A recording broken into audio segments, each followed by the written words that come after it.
Beni Malapa. Je dédie ce poème aux enfants de Gaza. Je ne veux pas que les enfants de Gaza subissent le même sort que les enfants du ghetto de Varsovie. Ça, c'est ma mère qui me l'a dit.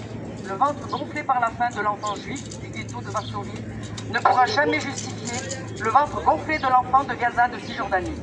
Ça, c'est Pierre, un vieux militant, qui l'a dit. Pierre et ma mère ne sont plus en vie. Mais je n'oublierai jamais ce qu'ils m'ont appris. Je les connais bien. Ils seraient capables de sortir de leur tombe pour protéger les enfants de Gaza des balles et des bombes.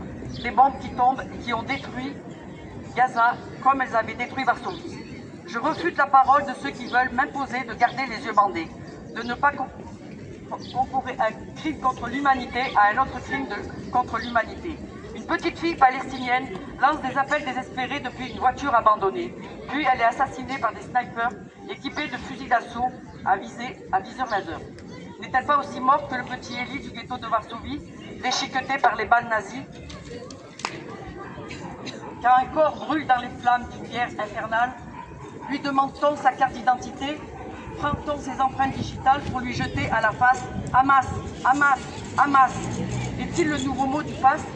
De passe que vous ayez droit de violer, de défenestrer, de faire dévorer un handicapé par un chien féroce et de le laisser mort après une agonie atroce. Non, je refuse cette immonde logique. Je refuse que l'on chasse des humains à coups de mortier, à coups de trique.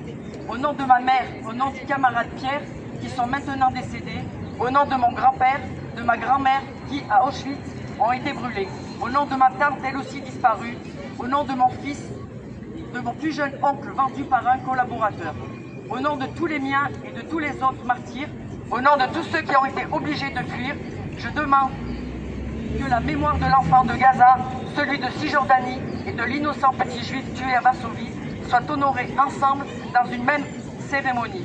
Ainsi, je pourrai sortir de ce cauchemar éveillé et mourir en toute tranquillité.